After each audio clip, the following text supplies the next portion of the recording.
This is going to be a real project, I think, huh? Yeah, it's going to be a tough one. Tom Orr is a master craftsman who's made his living in Montana's remote Yak Valley by selling pelts and authentic primitive products for more than 40 years. Now's the time to be cutting the tree. The tree should be drier in the winter. But of all the projects he's completed over the decades, there's one he's never attempted until now. Dugout canoes and hide-covered boats were probably the first boats ever used by primitive man. In the old days, the canoes were made right there along the river and then pushed into the river. You know? Tom's enlisted the help of his good friend Will Stringfellow to harvest a tree suitable to carve into a 12-foot dugout canoe, his latest commission from a Montana museum. It's kind of a dream project. I've never done it before. Well, buddy, Cottonwood tree is what we're after. Look at, there's lots of them. Cottonwood, they grow up really nice and tall without having limbs on them. There's one right there. And you could drop it right in the trailer. Yeah, well, good luck with that. The tree they're looking for needs to be at least 30 inches in diameter for a solid 12 feet to ensure that the finished product is consistent from end to end and wide enough to sit in comfortably. Well, that's a big one. But look at that spruce growing right next to it there. It's stuck right together at the top. That don't look good. If you cut this one down, that other big one might fall too, you know? Well, yeah. That'd be dangerous. Let's see what else we can find. Finding the right tree is just the first step of a project Tom expects will take him the entire winter to complete. You know, there's a big cottonwood there. Yeah, no kidding. I think we found it, Will. It's right at 30 inches, and it's straight. Yeah. I think I can get my butt in it. I think you get your butt in it, too. Oh, that's what counts.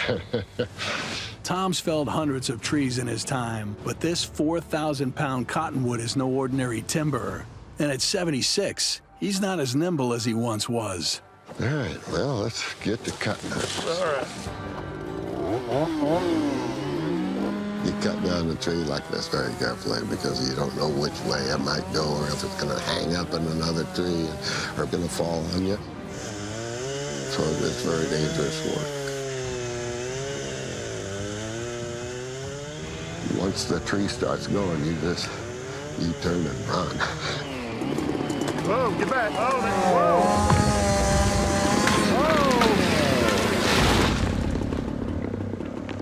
whoa. We did it. Hey, good job. Woo, man. Sucker there rocked the ground, didn't it? Right where I told you it was going to fall, yeah. huh? Didn't I tell you? Hey, you're the best. You're the best. Well, it looks like we got a nice canoe here, though, doesn't it? Oh, it looks good. It looks like it's wide enough for both of our butts. I hope so. Tom's hit the mark, but getting the tree on the ground is only half the battle. Now we have to select 12 foot of that tree trunk to be suitable for our dugout canoe. The goal is to cut a log that maintains a consistent width for 12 continuous feet. There's 12 right there. Once you know what section that you're going to use for the canoe, well, then you cut both ends off. And so now it's just square-ended. The selected piece still weighs more than a ton. We gotta hold this real straight. So any trims they can make now will make it easier to haul back to the truck. Be like 14 inches deep. That should work good. A level string ensures an even cut and leaves Tom a margin of error around the edges. This is a real important cut right here. You want to make sure you hold that chainsaw real level. Gotta follow that line. Now we're gonna have to roll this over so we can do the same thing with the bottom. The bottom has to be completely flat. If it's cut crooked, it's gonna tilt.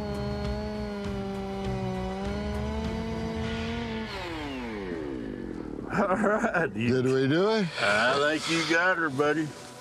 Now the big thing is to get it loaded in the trailer. Let's get that come along and see if we can pull this sucker up, huh? They've managed to shed about 300 pounds. Well, I hope this works. Now they're relying on a come-along system to get it back to the truck. Hey, you moved it. All right. But the winch only has the power to move it inch by inch, and they're still 200 yards out. Is that biting into the ground over there? Yep. It's getting stuck right in this dirt here. The front end of the log, it's packing up so you can't pull it anymore. Looks like we're in trouble. It's not looking so good. Tom's big winter project is off to a slow start. It's just sticking into the ground. Moving a 12-foot, 2,500-pound log by hand is no easy task with nothing more than muscle power on a winch. It's a couple 100 yards back to where the pickup truck is. Maybe we can lift the end of it up enough to get a log underneath it. Worth a try. Yeah.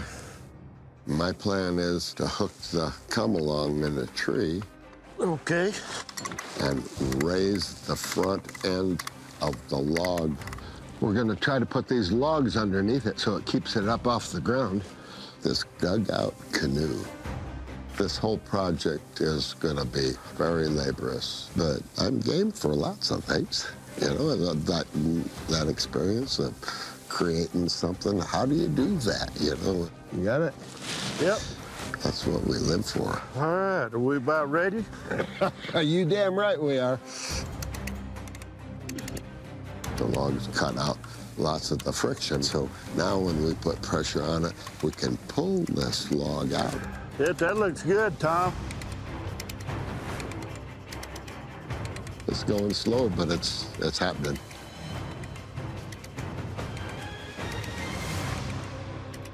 We can almost back up to it now, can't we? I think we can. No, we got to just throw it in the trailer. We got it. Once the cottonwood is back on Tom's homestead, he'll get to work carving it out by hand, a process that will take him weeks. It'll be a real good payday to sell it afterwards. I mean, if it comes out like I expect it to come out. See if we can push her in there, buddy. Ooh, I think All right, we're it. in there. I've got traps to run and hides to tan and all that too. So, I mean, this just has to be worked in with the rest of it. And maybe by the time that spring comes and the ice melts in the river, we can take it for a float.